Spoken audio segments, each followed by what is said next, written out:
Inside Story Uganda. Real source political updates. Don't assume nti buli omu amumanyi wabaawo omulabi gw'ofunye omupya.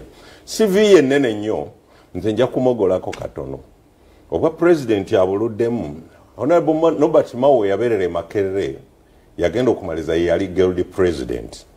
Byali no bibagoberedde n'omugenzi Olanya. Kubono yaberera guild president Jacob Olanya yali speaker we. Ate bwe bajja eno field ono nafuuka president general twavuganya n'omugenzi Nobo Mayombo. Yes, kubwa guild president Makerere ono yavuganya ne omugenzi brigadier Nobo Mayombo ono nawangula. Naye bwe yajja mu field yabeerako mubaka wa parliament waggulu municipality okumala ebisanja bibiri. Naye nasooka okugwa akalulu ka CA. Oh, ne mu CA wagenda. Okay. Neetaba mu kalulu nenuubuka. Nonuubuka. Kwega omanyi okugwa kye kitegeeza. Kasita osituka. Yes. Naava kuba ku CA bwe yagwa najja n'ayingira parliament ebisanja bibiri ku parliament eggulu. Nava mu parliament n'agenda eggulu n'abeera chairman wa district era okumala ebisanja bibiri. Kimu. Oh, you did one term. Oh, wali otusuubiza bibiri wakyaliza mu kkubo. Neeyama okulembera kisanja kimu kyokka wakola. Ne parliament weeyama bibiri era n'envuluma era byewakola. Bwe yavaawo n'abeerawo okutuusa omugenzi Sebaana Kizito bwe yava mu bukulembeze bwa DP Honorable Norbert Mao n'afuuka president general wa DP n'okutuusa leero. Awo wenja okusookerako. Naye ndi munnamateeka.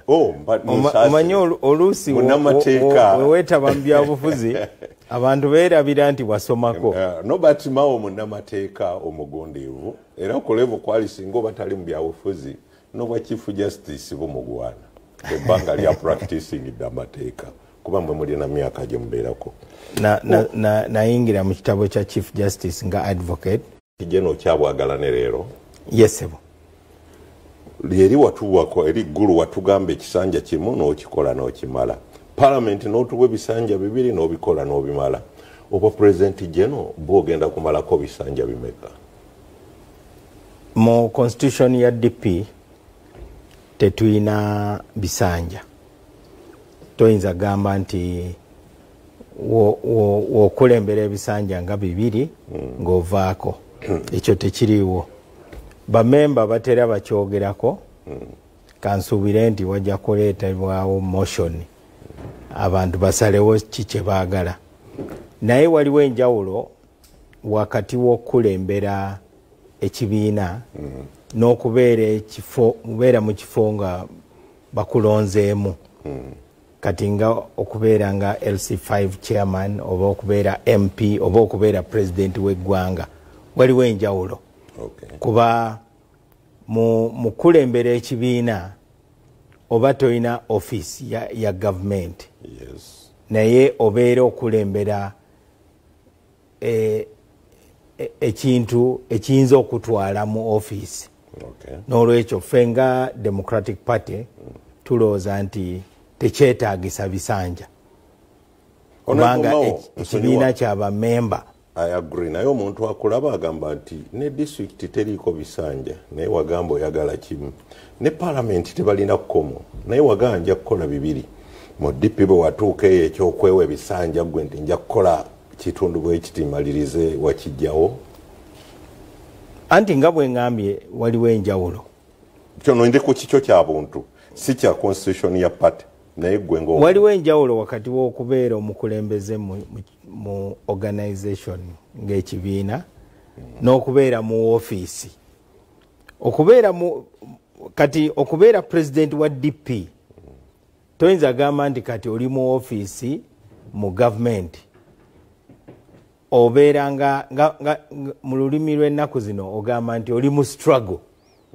Struggle teri mu bisanja. Toyinza gamba nti mu struggle nja kubeeramu ekisanja kimu oba ebisanja bibiri. Ffenna tuli mu struggle. Buli ali mu kibiina abeera ali mu struggle okulaba nga akyusa embeera. Kwegamba osobola ogamba nti otereza ekisaawe naye nga sigamba nti ofunye ennamba y'okusamba. Toyinza gamba nti nja kumalako ebisanja bibiri byokka nja kuba maliriza okutereeza ekisaawe. Naye singa mbadde n'ennamba kati ekifo kyenjagala ekya pulezidenti w'eggwanga awo kyogerako butereevu newankubadde nga teriiwo bisanja mu constitution ya Uganda nze nga Norbert Mao osanga nandivudde ne ngamba njagalayo emyaka 5 gyokka nga Mandela emirimu gyange nja kuba ngimaliriza. Kampiteko kantu kano katono naye si katono kanene naye nga tugenda kubiri ebiwanvu. Waliwo ensonga bbiri zensaba nga Minister wa Justice and Constitutional Affairs. Emu ekwata ku mulamuzi waffe Lydia Mugambe eyasingisiddwa omusango mu America. Musirise busirisi oba waliwo ekikolebwa okumuyamba n'okusevinga erinnya lya Uganda ne face ya Uganda. N'ekyokubiri olutalo oluli wakati wa gye muyita ba ne bench bannamateeka n'abalamuzi. Tulinawo olulimi oluli banga the table nga president w'ekibiina ekyabannamateeka kati Isaac Ssemakadde yakulembeddemu naye nga waliwo okulwanagana kwalwatu kuba tekyali kyankiso n'ebigambo ebibadde byogerwa n'owulira chief justice byakomyawo bannamateeka bwe bakomyawo Ssemakadde n'awandiika fenge n'abantu kitweraliikiriza balooya n'abalamuzi bwe babeera bayombagana. Minister toyina kyoyinza kukolawo okutereeza mbeera ezo zombi ku Lydia Mugambe n'olutalo wakati w'abalooya n'abalamuzi? Abatuwuliriza Lydia Mugambe si ye Munnayuganda yekka alina omusango ebweru w'eggwanga. Kati mu China tuyinamu Bannayuganda abamu abali mu makomera. E Congo tuyinayo Bannayuganda abali mu makomera.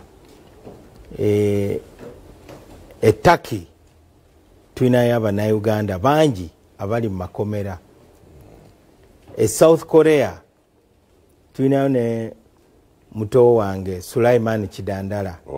Eyali Deputy Lord Mayor, yali ate National Organizing Secretary wa Democratic Party.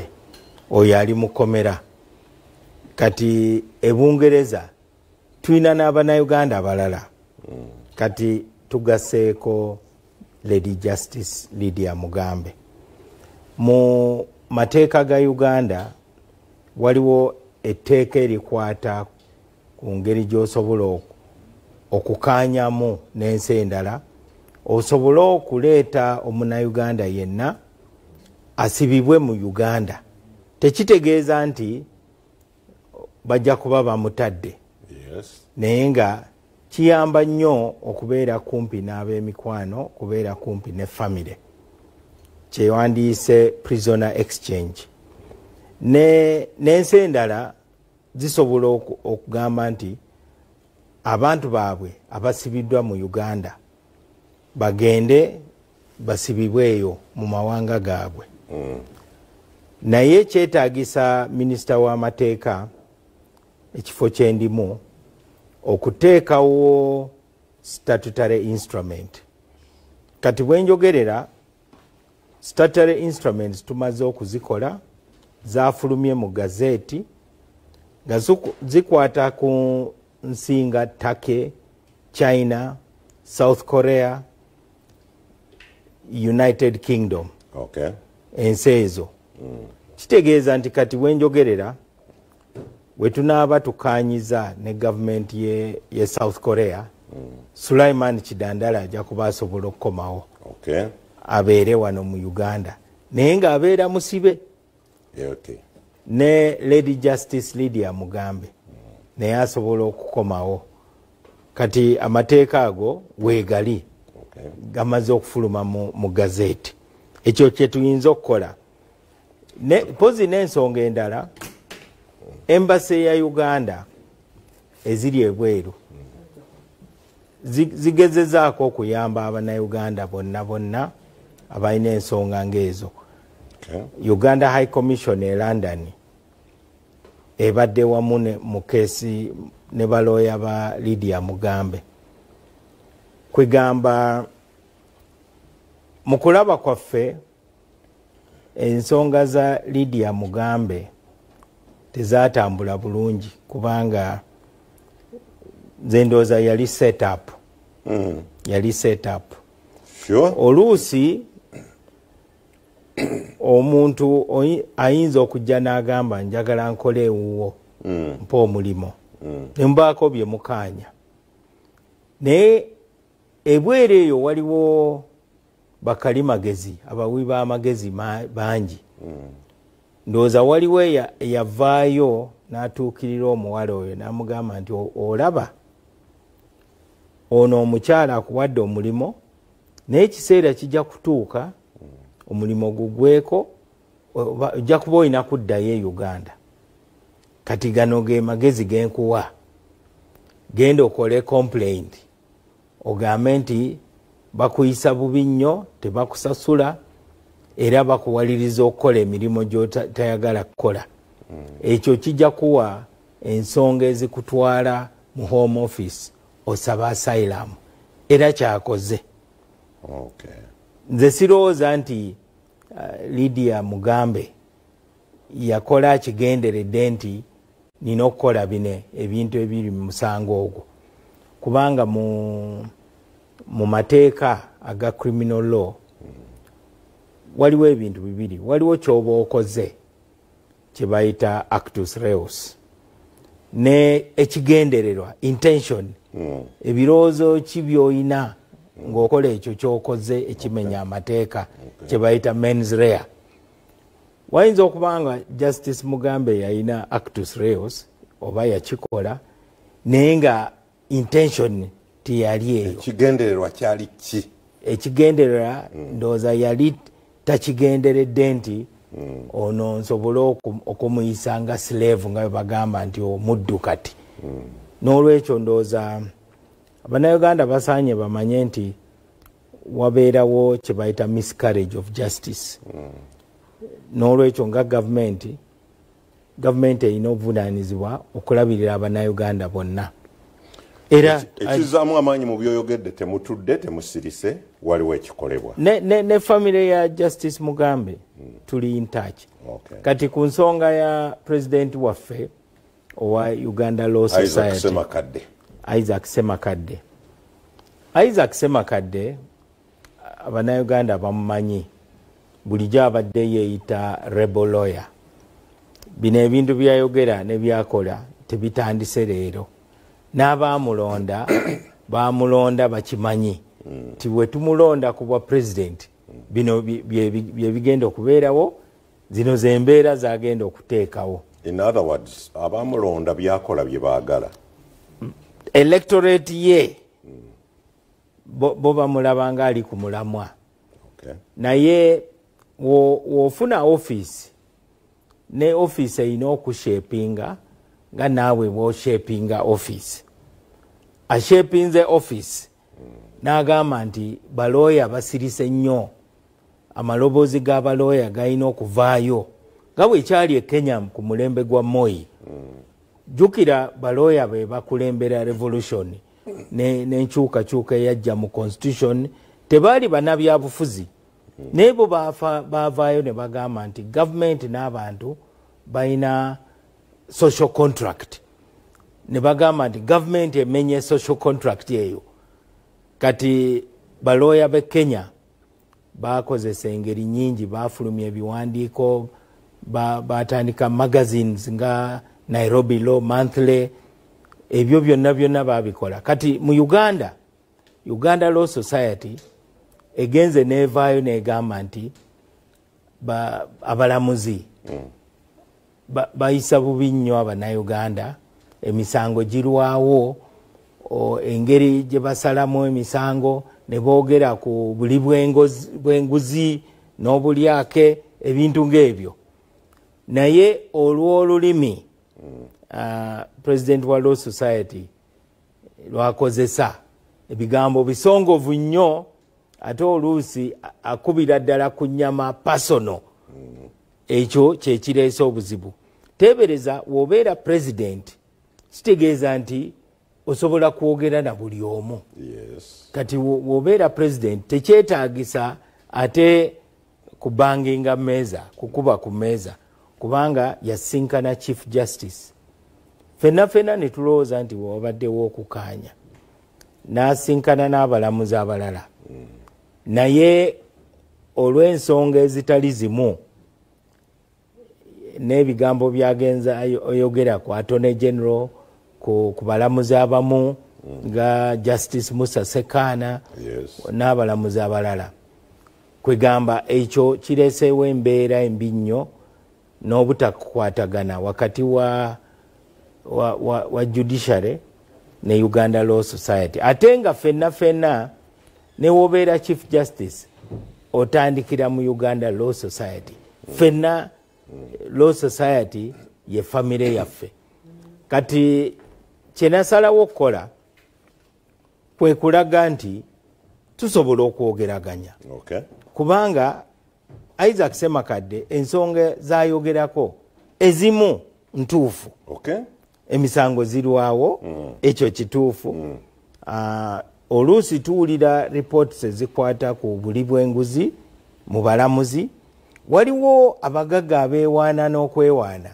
nti ogwo omusango tojja gusinga kubanga omulamuzi nze ngenda okumugamba ekyokukola omulamuzi mumanyi era ali mu nsawo yange kati Isaac Semakadde afuuse eddoboozi ly'Abannayuganda balina okwemulugunya abali frustrated ne judicial system yaffe naye tulina obuteerabira ekigendererwa kyaffe fenna twagala tu cleaning up judiciary naye tekisoboka nga waliwo stand off kati nze njagala mbeera olutindo wakati wa judiciary ne president wa Law Society ne Uganda Law Society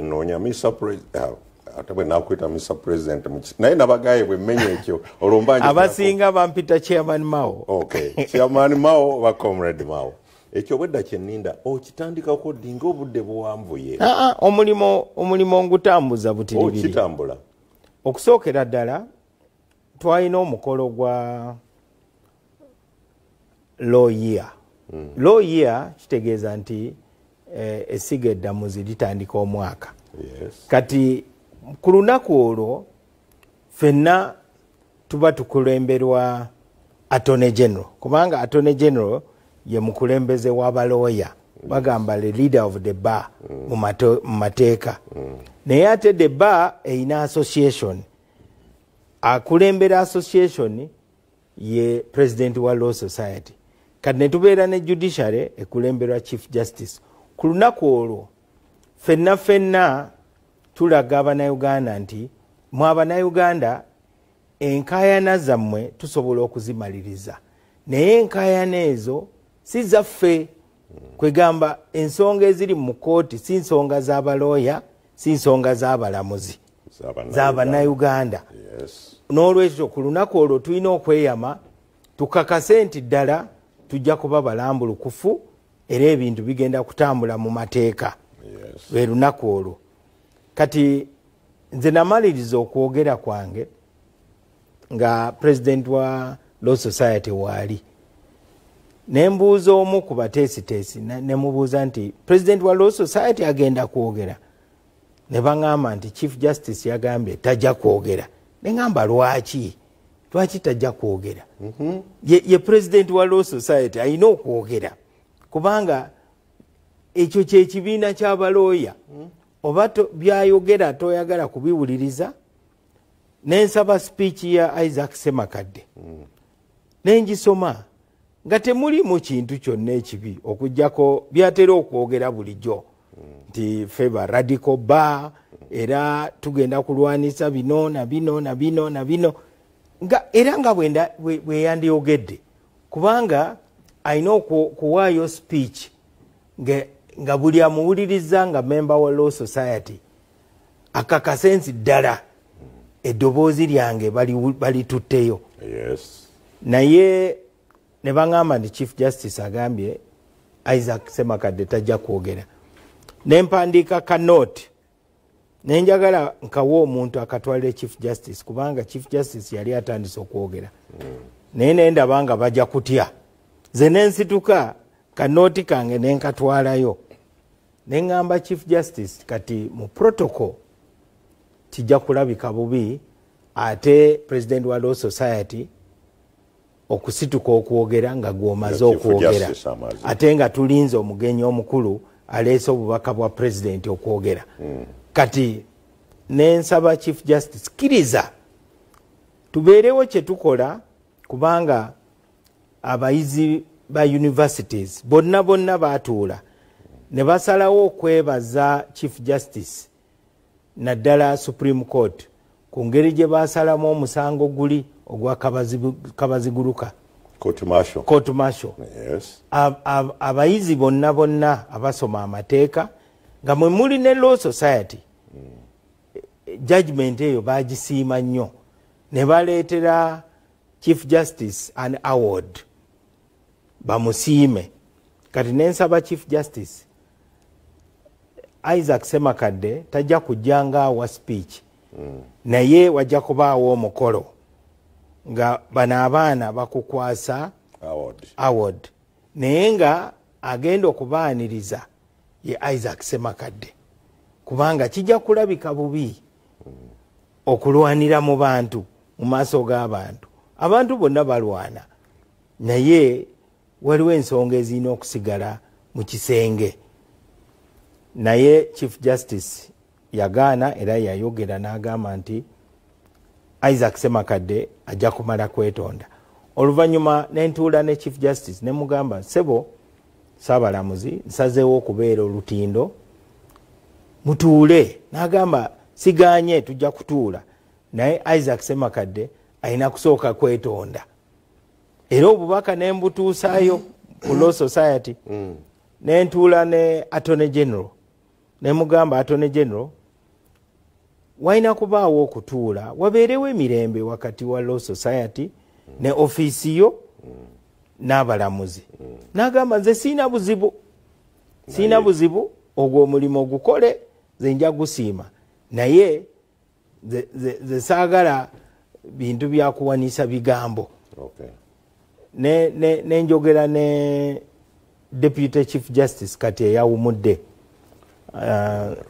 Richard Butera ne mugamba nti kakati gwe mukulu oli mukuba elders ndowooza ojja kuvaayo oyambe ku mulimo guno nenjogera ne President wa Uganda Judicial Officers Association naye ne musaba ti lwaki tovaayo oyambeko ku kintu kino n'olwekyo omulimo tukyaguliko nange nasituka nengenda ku kitebe kya Uganda Law Society okulaga nti ffe tetutya nze nina ebirowoozo byange Law Society n'abakulembeze ba Law Society balina nabo ebirowoozo byabwe n'olwekyo tulina okulaga omutima ogwo nti tetusiga bukyayi weewaawo Isaac Semakadde ebigambo byayogera bisiga bukyayi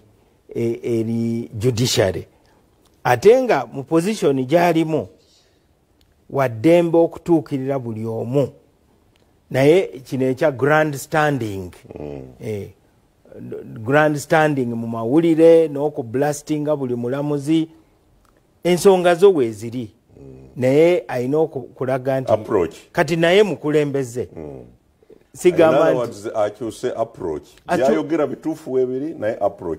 akyuse approach nange mu kwogera kwange bulijjo nsiiba njogera ku nsonga za corruptions nsiiba njogera ku nsonga za personal liberty dembe ly'abantu era nasaba ne Chief Justice ensonga zino ngeza bailo zezina okusooka buli lunaku nga kooti tenatandika okuwuliriza musango gwonna balina kusooka kumaliriza nsonga za bail ekintu kyonna ekikwata ku personal liberty y'omunauganda yeba esooka agenda number 1 in every court oba magistrate grade 1 chief magistrate high court emisango egyo gye girina okusooka as priority omuntu yenna alina okwemulugunya nti banange tebanaba kunsalira musango maze emyaka mukomera lwaki bampa ekibonerezo ng'ate omusango tebanaguwulira tebanaba nagusala. N'olwekyo nange nga Norbert Mao era nga minisita nina ensonga zange naye approach yange yanjawulo. Tuyenza nnyo tuwadde essuubi nti waliwo ekikolebwa. Kangende mangu nga bwe tuliko mu kkooti mu 2016 Supreme Court yasala mu musango ogwatwalibwayo Right Honorable Mama Mbabazi avudde mu kalulu okuyita mu bufunze. Supreme Court nebaawo ebiragiro byeyateekawo byeyawa kuba bwe baali bamaliza baga ISO order teyasaba busabi yalagira. Ne wabaawo ebyetaagisa okukyusa mu kulonda. Ne wabaawo ne constitutional reforms naawe ze wayogerako n'ogamba nti ogenda na kusawo akakiiko ka constitutional review ne tukalinda simanyi oba nze saamanya ng'okataddewo nga gye kali kakola. Naye n'okulonda kwennyini kooti yagamba tewaddawo okulonda ng'enkyukakyuka zino tezikoleddwa mateeka g'ebyokulonda. 2021 ne tuddayo okulonda nga tewali kikyuseemu. Kati 2026 January tuddayo mu kulonda. Honorable Mao ye Minister wa Justice and Constitutional Affairs ali mu office atutwala mu kulonda. Ojemedde kooti, Supreme Court naawe ogijemedde? Tetuyinza kujemera kooti.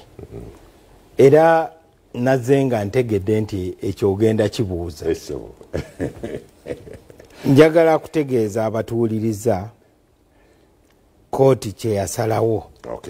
Kati mmwe bennyini mmwe mugenda okusalawo oba tujemedde kooti oba waliwo bye tukoze. Ensonga zaali 10. Ensonga eyasooka yali obudde bw'okufailinga n'okuwulira n'okusalawo ku petitions. Ne bagamba nti tuongezeeyo ku nnaku kubanga mu presidential petitions ennaku ziri 30. Ensonga ey'okubiri yali ya bujulizi, nature of evidence. Kati mu presidential petition tebakkiriza omuntu okujja ng'awaayo obujulizi ng'ayogera bwogezi, oral evidence. Buli bujulizi bulina kujja nga buli mu buwandiike mu affidavit. Kati ne batugamba nti tukyuse etteeka tukkirize obujulizi obuli oro. Kubanga oluusi okumatiza abalamuzi weetaaga n'olaba ku muntu eyalozeza ku bubbi bw'akalulu oba weewaawo obutujju obukoleddwa kwegamba abalamuzi basalewo nga bafunye comprehensive evidence. Ne Justice Kanyehamba yakyogerako n'agamba mu presidential election petitions kooti amateeka gagiragira okola inquiry. Inquiry kitegeeza nti kooti erina okukka wansi egende ebikule curtain oba ne carpets erabe biki ebiri wansi. So yali issue ey'okubiri. Ensonga ey'okusatu yali ya budde bw'okuddamu akalulu. Kooti bw'eba esazizaamu akalulu amateeka gagamba nti mu nnaku 20 wajja kubaawo okulonda immediately. Ne batusaba obudde tubwongereyooko. Ensonga y'okuna use of technology. Kati eyo y'ensonga gye tulowooza nti y'enkizo n'okusinga. Use of technology. Technology eriwo kati ye technology ya voter verification and identification. Oluusi technology efairinga kubanga machine ezo zetuleeta ku polling station erina okubanga ekulaba amaaso go ekole biometric identification ne wabaawo ne finger thumb ekinkumu naye oluusi technology afailinga ndowooza naawe walabye bwe tubadde tuyingira wano olugi lubadde luganya okweggula mirundi ena technology efailinga oluusi kati waliwo etteeka lye twatutte ka Ministry of Justice era ne president w'eggwanga eryo etteeka aliwagira nti okukozesa technology kibeere compulsory nga tewajja kubaawo kino ekyogamba nti tukebere bukebezi mu register kati ekyo kyetaaga ssente ekyo bakikozese manya eggana ne tusaba pulezidenti bateekewo budget wabeerewo mashini 2 kubanga oluusi battery zibeera nnafu battery zibeera nnafu ate nga eddembe lyonna ery'abannayuganda lyesigamye ku ddembe ly'okulonda omukulembeze gw'oyagala. Free and fair elections is the mother of all human rights. Ekintu ekyokubiri kijja kuyamba nnyo okulwanisa bano abaleeta fake ballots ne bakola ballot stuffing. Gye tusanga oluusi ng'obululu businga n'abalonzi abali mu register. Kati mu tteeka lye twatwalayo twagala omuntu yenna nga ye presiding officer ku polling station nga bamaze okubala obululu kasita kisangibwa nti obululu obuli mu boxi tebwenkana na record eri mu mashini. Presiding officer oyo bajja musiba myaka 5 asasule ne fine. Ekyo kijja kuyamba nnyo okulwanisa ballot stuffing. Kubanga ekyo kyennyini kyekizibu ekisingira ddala kuba ababbi b'obululu oluusi baba bakola mistakes naye mistake esinga yey'obutabalansinga abalonzi n'obululu obuli mu boxi. Oluusi osanga nga ba registered voters bali 5 ng'obululu obuli mu boxi buli 8. Kati use of technology ekyo kyo tusazeewo era cabinet egenda kukiyisa ne president yavuddeyo nakkiriza. Lwe nasooka okutwalayo etteeka waaliwo okwemulugunya mu bamemba abamu ne bagamba technology ayinza okufailinga barussia basobola okuhakinga systemu oba bahackers kwegamba abantu balina okutya naye twasobola okukakasa nti mashini ezo ziri analog tesobola communicatinga na mashini ndala yonna. Toyinza kutuuka ku polling station n'ogamba nti okozesa essimu yo oba oyinayo ka app k'osobola okukozesa okuhakinga mu system oba odeletinga amannya g'abantu oba oyongeremu nga bwe kiri e India ina abalonzi hundreds of millions ne bakozesa that technology. Ekyo tukikolako.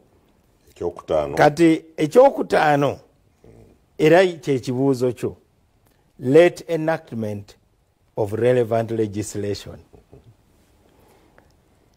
Amazima go gali nti processes za government zisinga ziri slow kubanga government eyagala nnyo okubeera careful. Nange kennyini ngenze nkiroza we natuuka mu ministry then nalowooza nti njakola ebintu mangu nnyo kuba mu meeting eyasookera ddala natuuza top management ne magamba bino bye bindeese size wano okumala gasigninga mpapula twagala constitutional review commission ne bangamba sebo sente teziriiwo teziri na mu budget ne ngamba okay ogwo omulimu tugukwase law reform commission. Era bwe njogerera law reform commission eina report ku nsonga zonna ezikwata ku ebintu ebirumu Abannayuganda ku nsonga za ssemateeka. Nsonyiwa mbuuzeemu awo Law Reform Commission ani agikulira eriko baani oba eringa gye twandise nti eri classified tetuteekwa gimanyi kuba kyebuuzibwa nti Comrade Mao yagamba tuterawo Law Reform Commission. Kye nali njagala Constitutional Review Commission. Okay. Constitutional Review Commission. I think nze mbadde confusing. Ebeera nga eri eya Professor Sempebwa. Naye commissions ezo zitwala sente nyingi nnyo. Era mmwe mwennyini abannamawulire mujja kutwogerera. Kasita muwulira nti biliyoni bwe ziti zigenda mu budget ya Constitutional Review Commission. Honorable Mao tetujja kwogera. Mujja kusiima. Tujja kusiima. Bwe tuyinza okwogera we wano kisimanyi butuufu bwakyo mwagaye nti mwenna baabawadde miliyoni 10 ne tugamba nti bali ku musaala gwabwe ng'ababaka. Ate ezo zaaki naye bw'oba okola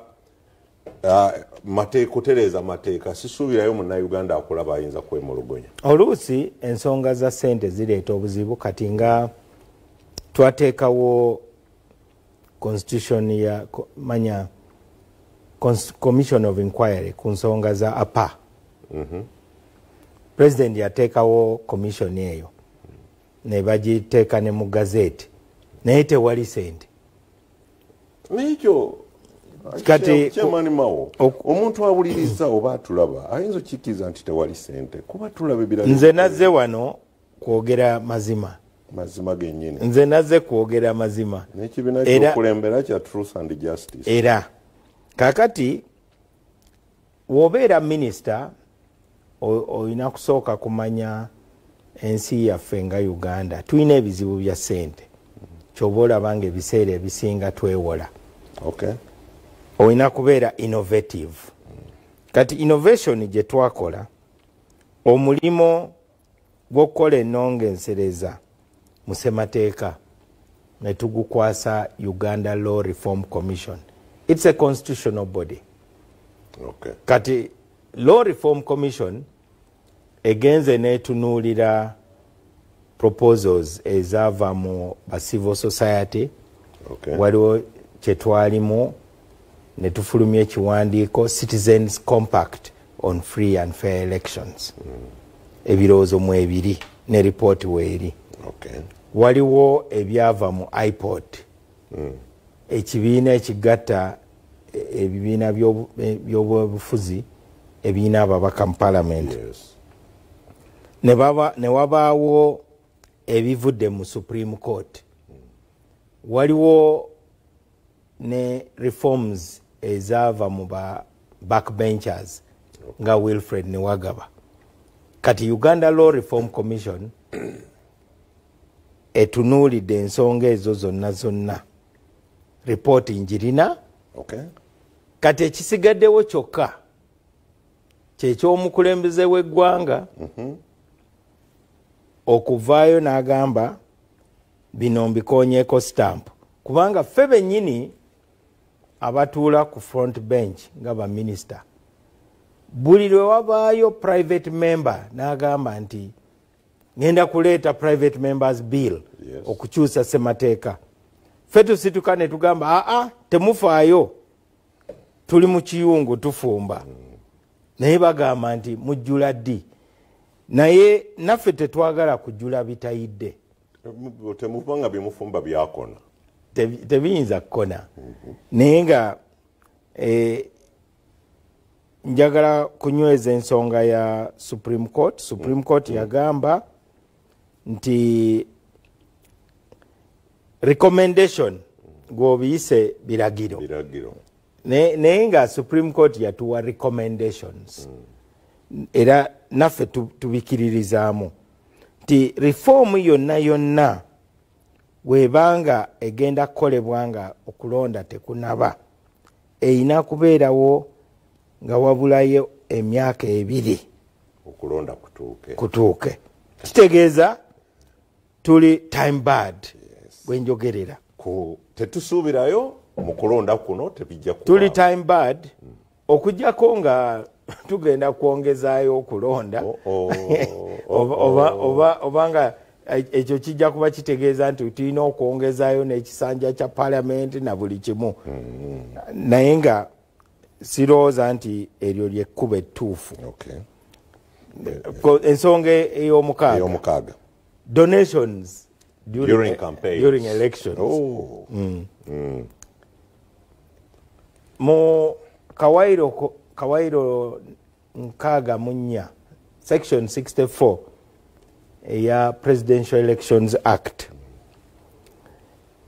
ewera ebyokukola fundraising oba okutona kwonna mu biseera bya campaign naye nga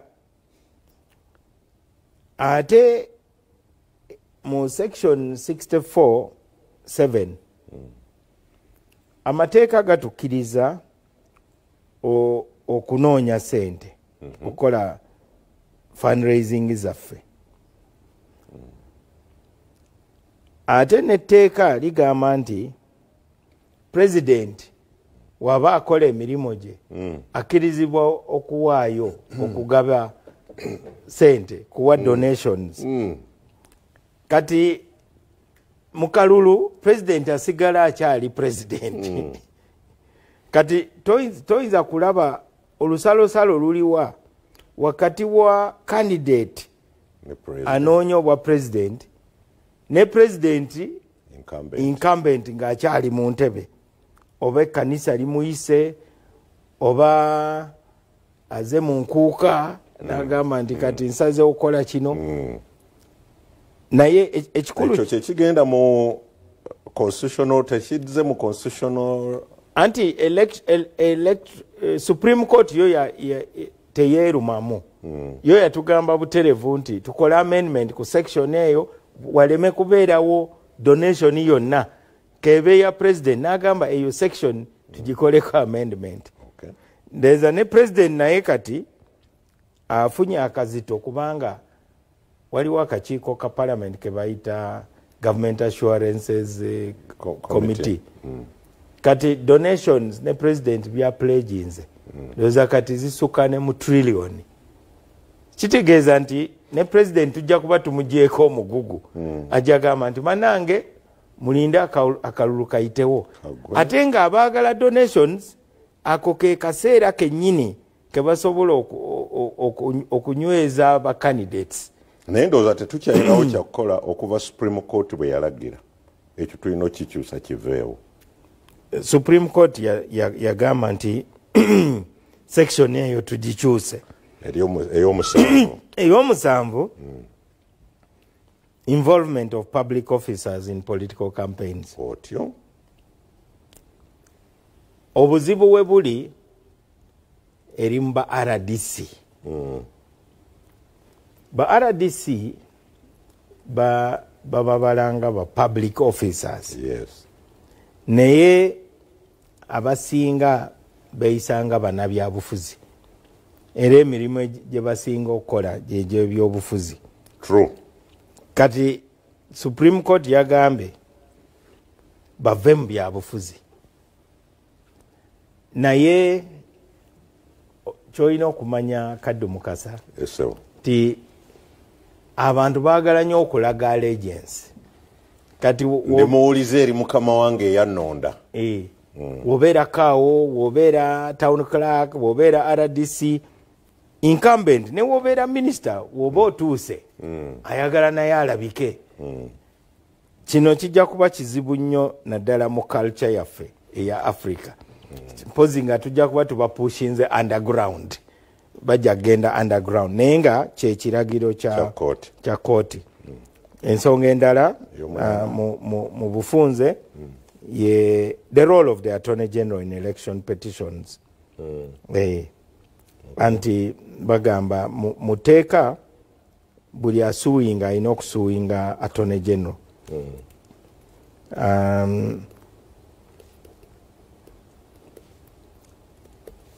waliwo definition y'ekintu kino kiri technical kakati ekyo kya Attorney General oba ekirala kyo anti bagamba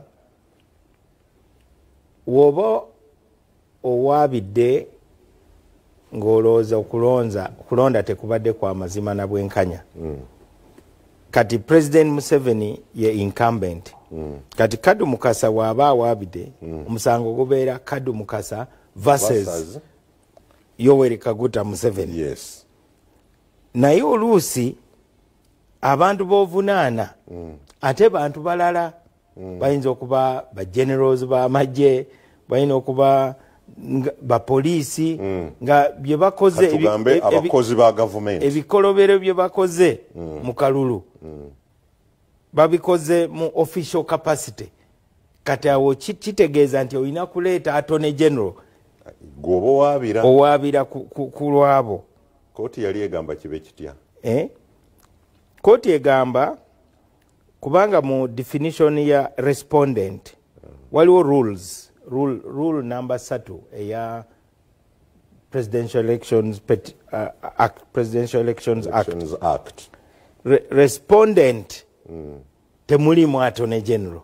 Okay. Kati kooti egamba na Attorney General bamugatteko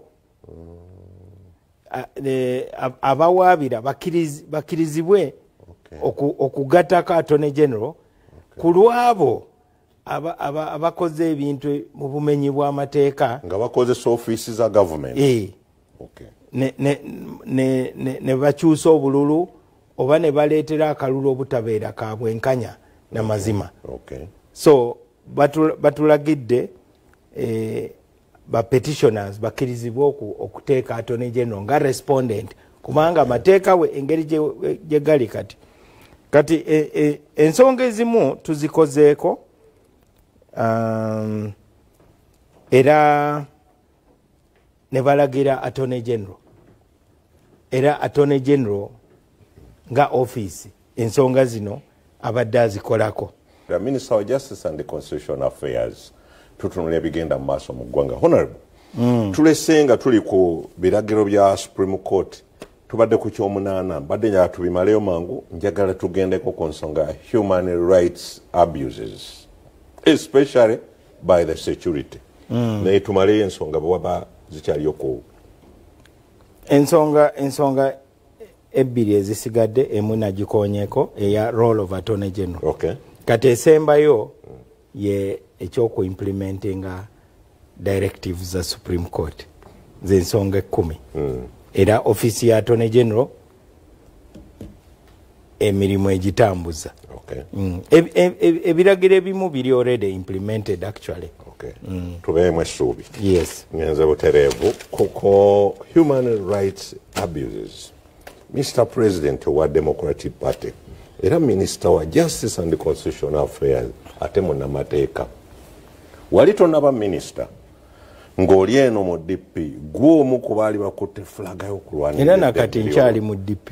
Okyali mu DP naye ngamba ate nga tonnaba na luli wali DP nga ndi bweru wa government naye kati oli wa DP ate ng'oli ne mu government.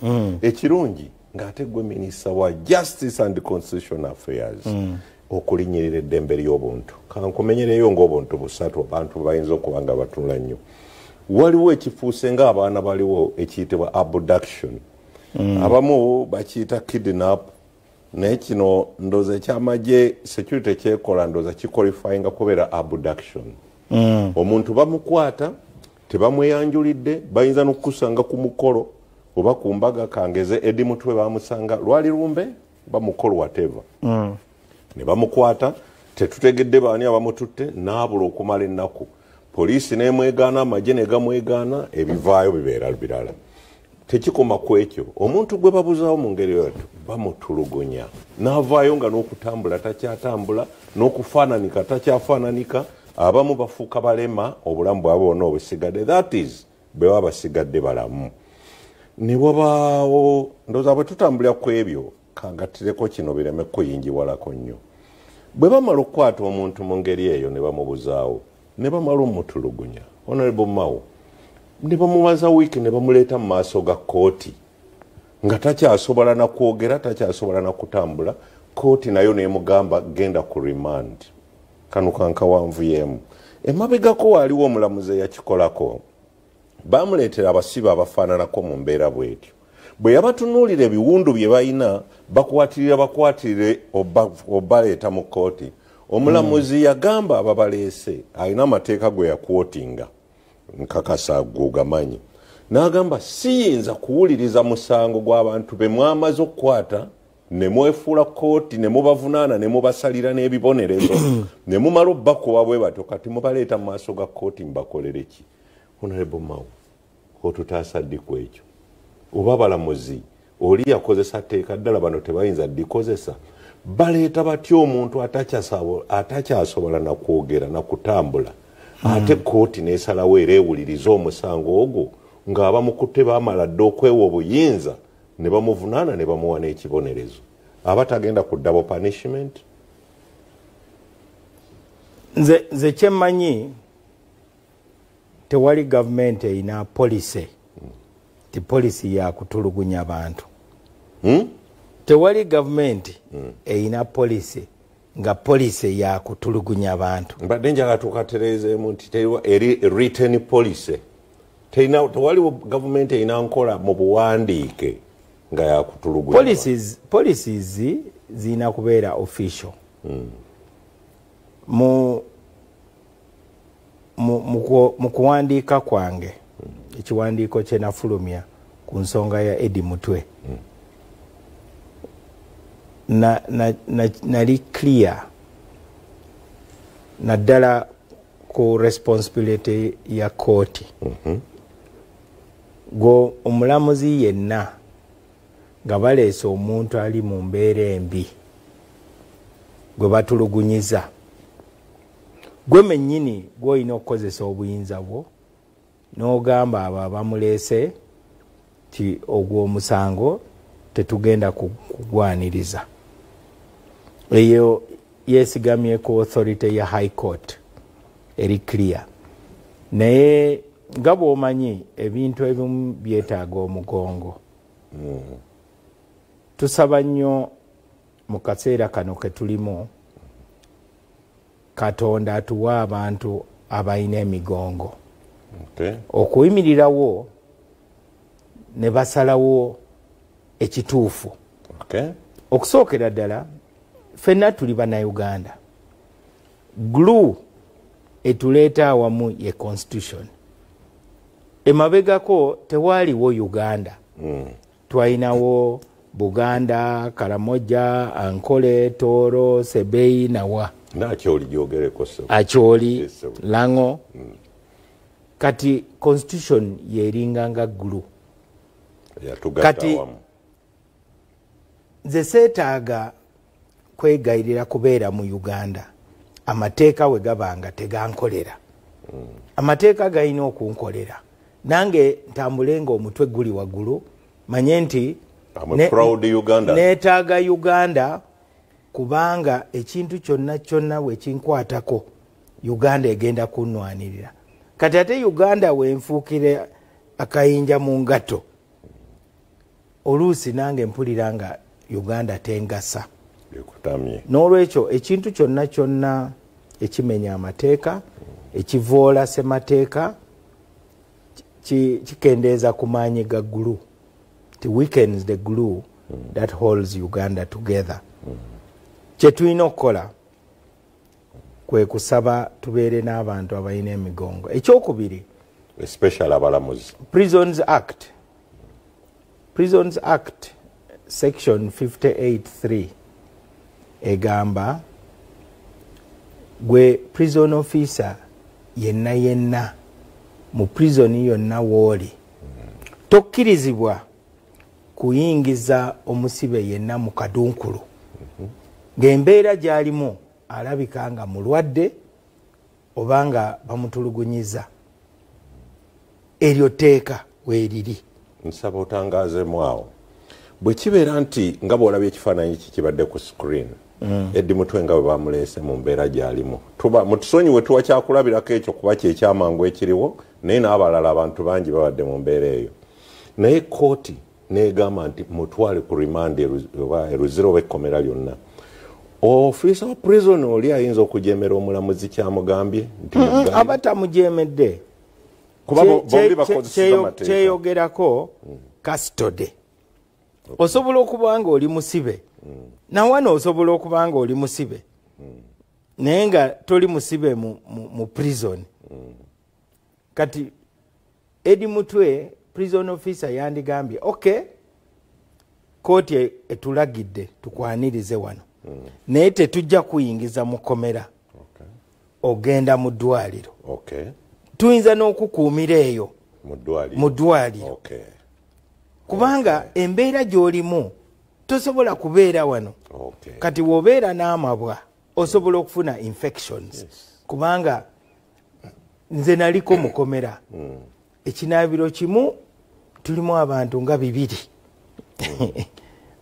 abakikozesa ate oli tomanyi na gyava kati fe abamu kye twakolanga twagula jik at least obusobozi twali tubuyina nga n'abatufaako ebweru weebali kati saawa 10 oba wakedde dda n'onaaba n'ogamba kaakati ekijja kijje bali abalala oba kubanga abantu standards zabwe ez'obuyonjo za njawulo of course so abantu abali mu public offices okusookera ddala bejjemu okutya prison office agambye kati you are my property now kooti ekusindise naye tojja kuyingira mu cells naye prison officer ayinza okuba nga ajja kutya ono alabika ensonga ezimuleese wano mulimu abanene that's the issue kati system erina okubeera nga esobola okulwanirira oyo omuntu atalina buyinza bungi tikyakoze kituufu tulina okumulwanirira Honorable Mao awo tuddukira eri ggwe bwe kiba nti bano batidde batyayo abanene kati tufuneyo omunene Honorable Mao oba ayise sacyura mu kooti ne mu prisons ne mu poliisi abajjukize obuvunaanyizibwa bwabwe oba oli awo simanyi oba ki amateeka gakukkiriza naawe n'okolanga kooti bwe zigamba nti I saw order kati tutunuulire olugendo lwa human rights mu Uganda nga tetunawa kubeera ne Human Rights Commission Makerere ogambye nali guild president kasigambye ekyo kyewali nga bw'oyogedde ku lunaku mu Desemba ogw'e10 olunaku nga 10 mu Desemba 1990 twalina akediimo mu university poliisi n'amagye ne galumba university ne batta abayizi 2 tewaaliwo Human Rights Commission tewaaliwo constitution enempya gyetwogerako that was kyenda ate constitution ya 95 kubanga twogera nnyo ku mateeka naye tulina okusitula ne karakita y'abantu abalina obuyinza institutions n'endowooza eriwo n'embeera eriwo environment kati environment eyo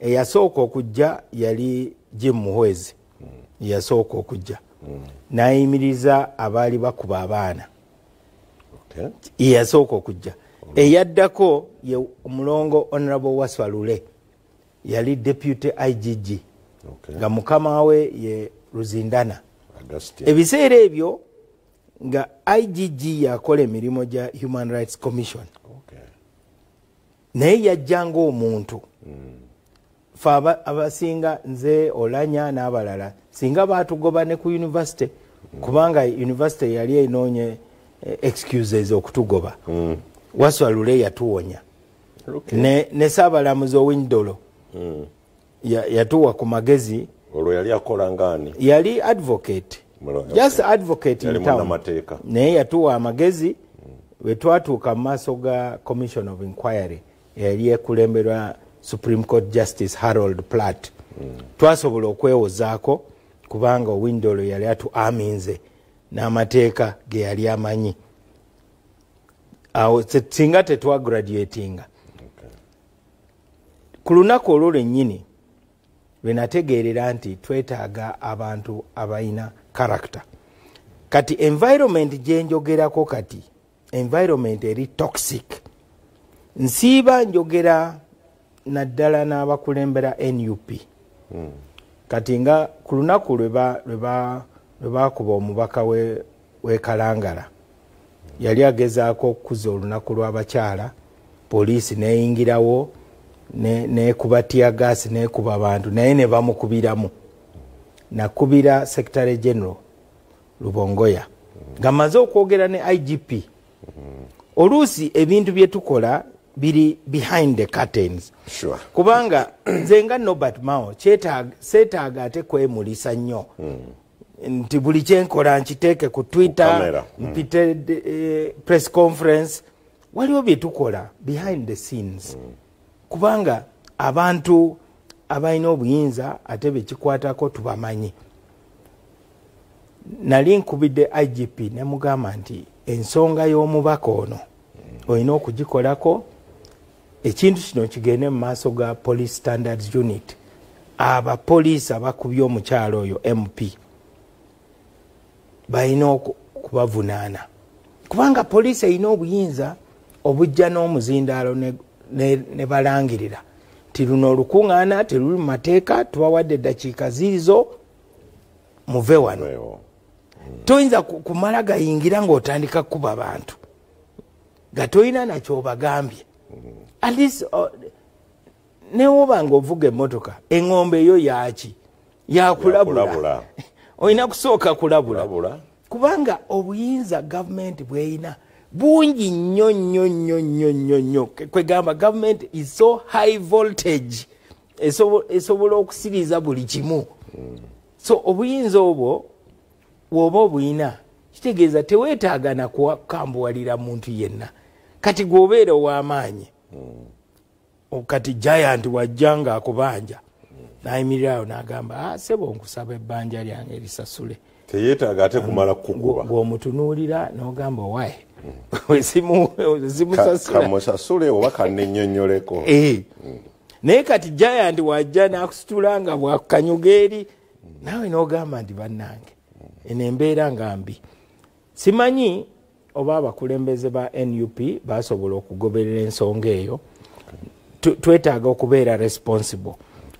Wabeerewo balance, tuvunaane abali mu gavumenti abamenya amateeka abatulugunya abantu ate tulina n'okuwabula bano abali mu byobufuzi bamanye nti si byakwemulisa mu press conference nti ono bamwokyeza paasi ono bamutaddeko bino ono ekyo nakyo osobola okikola naye ekisingira ddala kwe kulaga nti obeera ne high moral ground.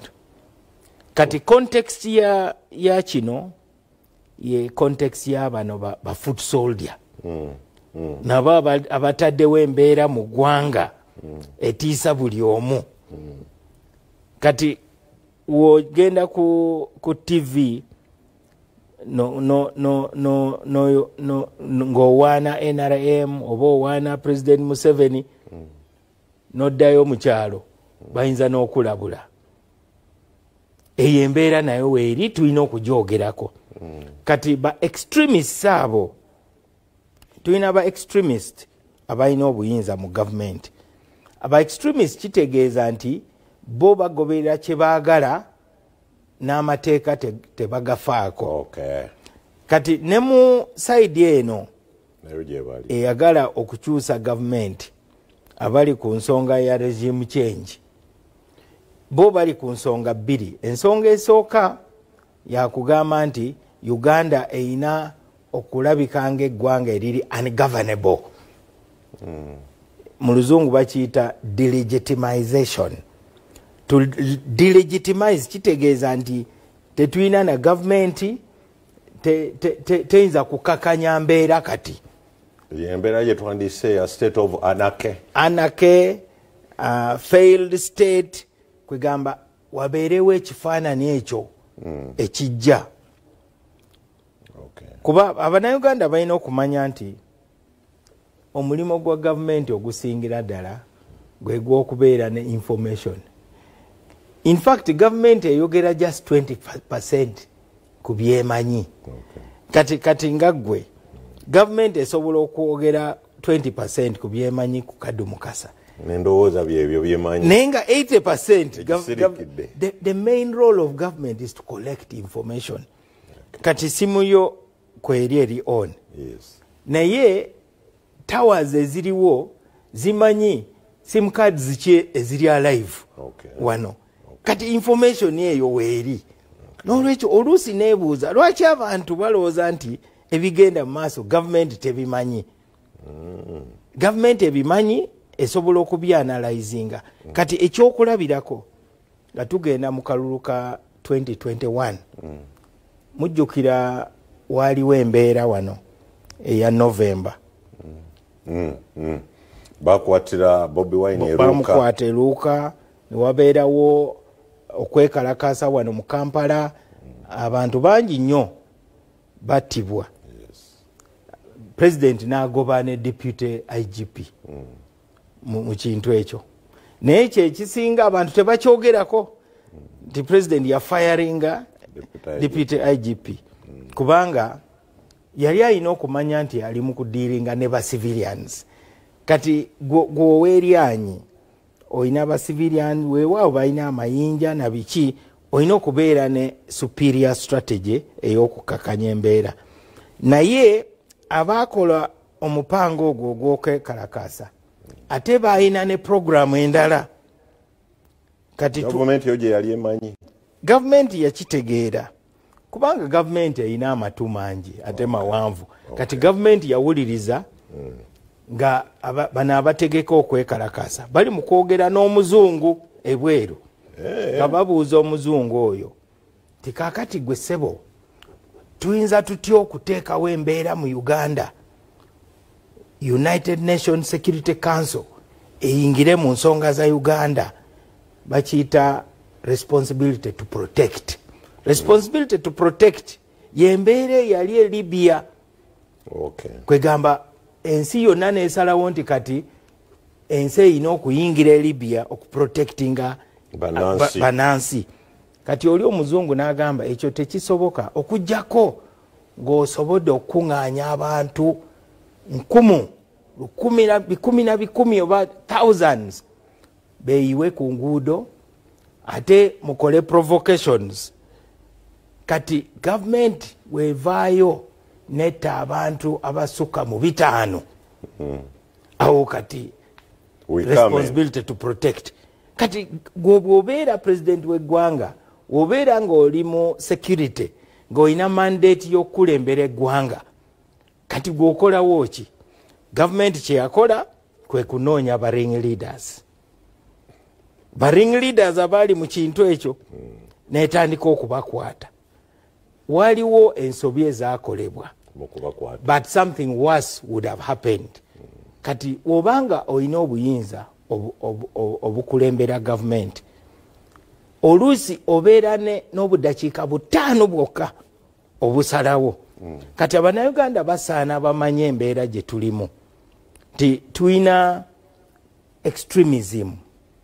Mistakes zibeerawo zino zonna these are mistakes.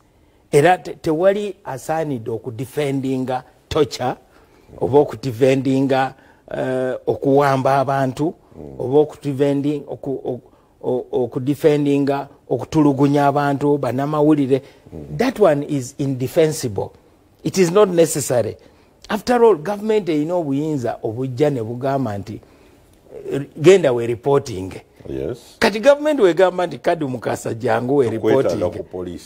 Ng'omanyi nti omanya nti woogaana kyekiddako bajja kunnona olw'empaka. Gobeera nga akabebi akagaanya okunaaba osobola okwekalakaasa awo naye maama we akusitula mu bbanga n'akunyika mu mazzi newe gabanga ganyogoga kubanga gavumenti eringa nga maama era bw'erina okuba kiwulikika bubi ate maama wo wakutulugunya. Naye oluusi wabeerawo embeera bw'olina okubalansinga kye bayita the greater good obutebenkevu mu ggwanga ne interest z'abantu abatono abaagala okulaga ekifaananyi nti Uganda kati eri mu kusinkinga era eri ungovernable. Naye Honorable Mawo tukyogeddeko kino ekyatto kya Nogaana's characters naye kinaakomawa omanyi kyeraliikiriza abantu bangi abamu bakwatibwa waliwo ezo ze tuyinza okuyita nga illegal detentions lwaki nziyita illegal tebatwalibwa ku poliisi tebaayita mu kkooti naye bamaze emyaka 4 bakwatibwa mu kalulu ako kobadde oyogerako abamu babakwatira kalangalanga bagenze mu campaign abamu bagenze bavaavaayo wana babadde mu kkooti maasho naye waliwo abamu nga gavumenti emanyiddwa yebalina myaka 4 tebaliiko ku police statement tebaliiko mu kkooti omanyi abamu tubyogera tuntera nnyo kiga abantu abamu tulina enkova ezo tulina abantu baffe ku mirembe giri abaatwalibwa mu ngeri eyo nga ku bijja byaffe omanyi African culture ku bijja byaffe nga tebaliiyo tebaddamu kulabikako naffe mu DP tulina Benedicto Kiwanuka atalina malaalo neggulu in fact abantu abava eggulu ffe tulina okukola curriculum ya human rights abuses wabawanga waliwo okusomesa abannayuganda naye nga tuvaayo tutya ye question esooka nze omulimo gwange gulinga gwa linesman linesman woolaba nga omupiira guyiseewo olina okuwanika fulaga oluusi toyinza kuba n'amaanyi gayingira kisaawe era tosaanidde nakuyingira kisaawe gamba nti gwe lwaki okuba munna amakuuli oba no ekifaananyi kyowadde ekyomupiira bakitegeera linesman bw'awanika referee alina okurespondinga ku linesman kyamulaga ekikyamu kati gwe linesman ani referee ye president w'eggwanga okusookera ddala kubanga Kaddu Mukasa mu kulayira kwa president ne mu kulayira kwange ne okulayira kwe wakola ng'oli member of parliament waliwo enjawulo kati mu oath ya president mulimu ekigamba to promote the welfare of the people of Uganda. Welfare kitegeeza nti abantu babeere basanyufu babeere bulungi that oath erimu oath ya president ne vice president MP taina oath ne minister taina to promote the welfare kubanga president obuyinza obuweebwa president bungi nnyo kati bwenjogerera abantu bonna abalina obuyinza mu Uganda president yasayininga appointments zaabwe okusinziira ku myaka gy'amaze mu bukulembeze kabeere bakaawo kabeere baani bonna obuyinza buveeri president yalina obuyinza bwonna all the judges abaliwo have been appointed by him all the permanent secretaries ever all the ambassadors everybody the army commanders so all of them ate abannayuganda bakimanyi nti ali in charge so kyemmanyi ne kumande mu cabinet ensonga zino abantu bajja kuzoogerako ne bye twogera mu parliament tetukola press conference oluvannyuma lwa cabinet kubanga responsibility ya cabinet nyingi njagala kugumya abannayuganda tuteeke nnyo essira kuba extremists kati woolaba ba extremists abali ku ludda oluvuganya gavumenti nga bo basazeewo ne mu kuziika woba basazeewo nti tojja kwogera Kaddu Mukasa tojja kwogera walaba mu kuziika Segirinya waliwo venues 2 venue emu oba yayina omwoyo venue eyokubiri oba yayina omubiri simanyi ezo ze venues ezaaliwo olw'embeera gye baali bataddewo so gavumenti kati erina okulaga nti erina obuyinza obukakanya embeera naye nga obuyinza obwo tesaanidde kubukozesa mu bumenyi bw'amateeka kati president yalina okulaba nga buli alina obuyinza kabeere CDF kabeere inspector general of police kabeere minister kabeere ani agondera amateeka ate history ya Uganda eri clear history ya Uganda ebadde nga cycle kati tulina okubreakinga cycle eyo nti namusamukira amazzi akadugala kubanga waliwo ebikonko potholes nga mujjuddemu amazzi ebinnya ebyo ageta nayimiriza omwami oyo n'agamba nti sebo kiki ekigenda mu maaso olabika oyagala nnyo okuddugaza abantu ndowooza naawe oyagala kwedugaza lwaki tova mu motoka osobole okwevulungula mu mazzi gano agaddugala ofaanane nga bwendi musajja neyeegayirira sebo kigenderedde nyamba naawe oluguudo lulaba afazaali engoye zo tujja zooza n'agamba fuluma ba escorts ne bajja ne bagamba sebo ojja kufuluma musajja ne bamufulumya neyevulungula awo mu binnya omujjudde amazzi agaddugala nga bamuyambako nga bamusambasamba oluvannyuma ne bamuleka kati we need to break the cycle of impunity mu Uganda nga tukyali ku nsonga eyo yennyini tuna breaking atya cycle ya impunity kankutwale ku CDF obadde oyogera ku character wali nentunula bwenti ngolinga gyolaga eyo katukifunze eneyisa ya CDF ne byayogera ye yennyini byakola ne byayogera tebiwaliriza ne bano batwala kuba abanaye abatamanyi CDF ye muduumizi w'ebitongole byonna babita Chief of Defence Forces abakwata mundu bonna bali wansi we bw'aba ayogera ebyo era akola ebyo olowooza bano abali wansi nabo tebafuuka bannantagambwako nti mukama waffe akola ebyo agasseko n'okutiisatiisa amawanga agatuliraanye ebya Eddie Mutwe ne byazaakola yawoninga Besigye ngenda muwanika kalabba naga oyo wini byanyima nandibadde namutema kadde omutwe naye taata yakyaŋŋaanye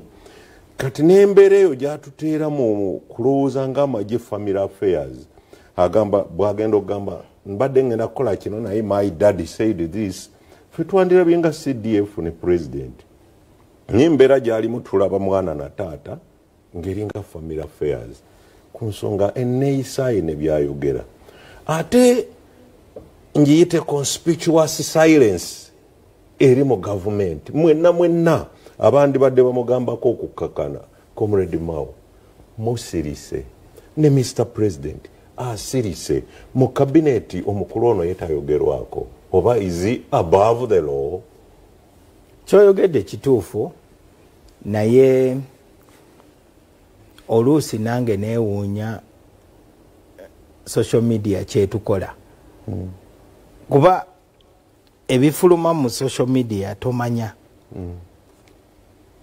oluusi byayogera birala ate n'agenda yejjako ku social media neyeezaako n'olowooza nti waliwo azanyira ku simu ye oba kiki kuba mu official statements ze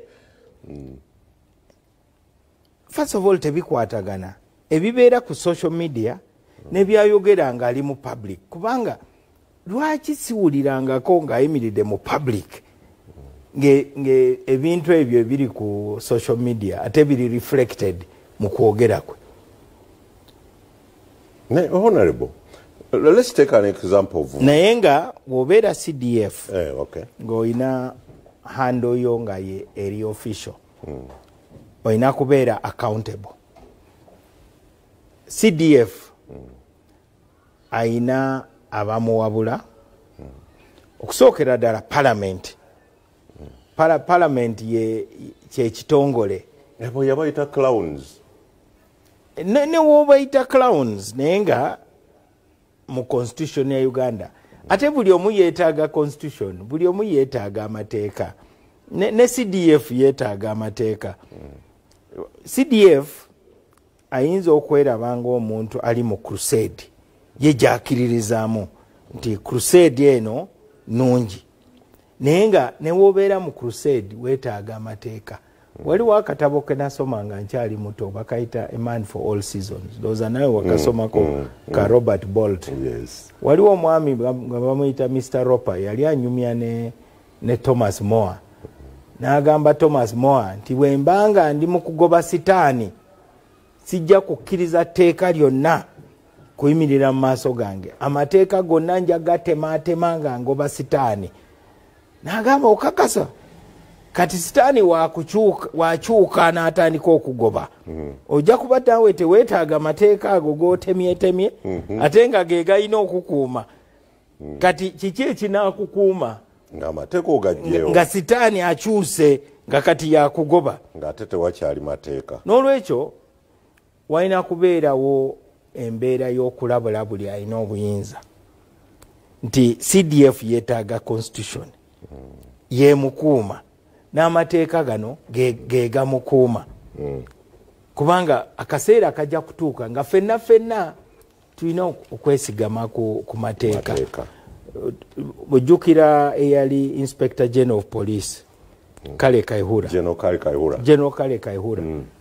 Kati amateeka ge gasobola okumutaasa kuba ebiseera ebyo yali agamba kino ekya 48 hours ku police station kijibwewo. Ate nga ffe bannamateeka tugamba even 1 minute mu kkomera nga tosaanidde is too long. Ate kirungi naye munamateeka kye tulina okukola ffe nga nze mpanika bendera nga linesman. Kati parliament erina okulaba bendera eyo egambe nti okay wotiisatiisa omunauganda newabanga akoze ensobi newabanga assa omuntu buli omu yeetaaga due process. Toyinza kusooka kumpa kibonerezo n'olyoka ontwala mu kooti. Olina kusooka kuntwala mu kooti omusango baguwoze banvunaane oba bansalira omusango oluvannyuma nfune ekibonerezo kyange. Ekyo kye bayita rule of law. Ate ffenna twetaaga rule of law.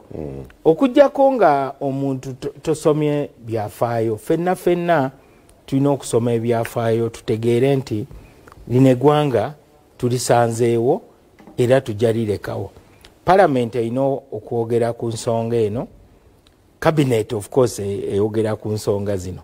Nze nsonyiwa naye ndowooza ekintu kino president yandikiyingiddemu nnyo ye commander in chief ye yalonda CDF. Ndowooza CDF ayinza okuwulira amangu commander in chief. Lwaki ndeese ekyo? Byazayogera bwe bamuyita parliament yamuyitako nga okunyonyolera CDF ng'abalala bwe babadde bajjayo ne ba IGP. Yagamba siyinza kugendayo okujjako, I will arrest them. Dibajje banabafukamire baneegayire naga those are clowns. Kati sisuubira nti parliament ejja kutuula ebeeko kyegamba CDF. Nga bwe mugenda mu cabinet njagala tukosege gwe minister w'amateeka ffe kati tutunuulira gwe oyogere ne Mr. President embeera eno ya CDF ereeta obuzibu kembadde sigattiddeko akamawanga wajja kubaawo kuba okyogeddeko wali emabega nti abakyoli be bandibadde balekishali ngaffe ku bya human rights. Kati bw'ayingizamu Nnyamwanga alina kyakulembeza ajja kuleeta ekifaananyi ekibi abantu balabe bubi Abanyankole. Buli lwagira mbu ffe abacwezi ffe Abanyankole ffe ejje ly'abacwezi ejje ly'Abanyankole ba Edi Mutwe nja bayigiriza Olunyankole. Tekikoma mu Baganda bokka ne Mao Mukyoli akiwulira naga ndi bifuuse Abanyankole n'Omuteesa ajja kiwulira n'Omukaramojja n'Omu West Nile. Mr. President temuyinza mugambako nti sebo mu Luganda tuga nti bwadde ne ligambwako nnyini lyo. Nze nagambye nti ebendera yange nagiwanise. Parliament erina okulaba nti bendera eri waggulu. President naye alina okulaba nti bendera eri waggulu. Naye Parliament erina byesobola okukola. Oluusi waliwo byokola nga biringa ng'ebiri symbolic. Kuba Parliament eyinza okugamba nti tujja kuyisa budget ya defense. Okay. Naye bino ebintu byonna byetaaga omugongo. tuddayo ku kiri kye wagambye ne ku balamuzi twetaaga by the way emigongo kikola two ways mu government ne mu opposition kati mu opposition tuina bwe bagamba nti tasobya kati eyo embeera yegenda okutwala eggwanga awabi ffe twagenda London mu 97 nga buli mukyoli ali mu exile awagira LRA ne Joseph Kony. Ffenna ne batuvunaana lwaki mugenze mu palamenti ya Museveni, lwaki mugenze babaguze mwenna muteekwa okuwagira LRA. Ne tubagamba basebo ne banyabo mwe mwali mu gavumenti ekintu mwali mukikutte nga Tito Kero ye president nalabamu ne bakanoza abamu ne ngamba gwe kano gundi wali muduumize w'amagye lwaki wadduka mwe mulese n'ebizibu mwayina ejje nga mwe mwina n'ebisumuluzo bya seefu za Bank of Uganda bali abaava mu nsiko babagoba batya musooke mutunyumize nga temunaba kutwogerera ne bakakanamu awo nenzijjayo passport yange ne bagamba basebo ne banyabo okudduka wane ewa Queen ebiseera ebyo Queen ye yaliko kudduka wane ewa Queen n'ogenda ku home office n'ogamba nti nsaba asylum tekitegeeza nti oli mugezi osinga fe abanakyalo abasigaddeyo ffe tusigaddeyo kubanga mwe mwadduka ate mwalemerera okukwata government. So system yonna force eva ebweru si yegisuula. System yonna egwa stress bachita internal stress erotinga from inside. Ne Roman Empire kwigamba Roman Empire yali etuuse ku level nga all the enemies baba defeatinze. So buli kintu kyonna ekisobola okukakanya embeera ba extremists bano abali ku side zombi tulina okubakomako kubanga mu media buli ayogera ayagala kwogera ku CDF yekka kubanga wokyogerako so sensitive ekitongole kya controlling of course naye kyekivaako emitawaana mu buli nsi naye ate bano abacapturinze ghettos wobeera mu bifo ebimu n'oyambala yero bayinza n'okuyiira acid naye tebannakikola bakikola ekira bakikola.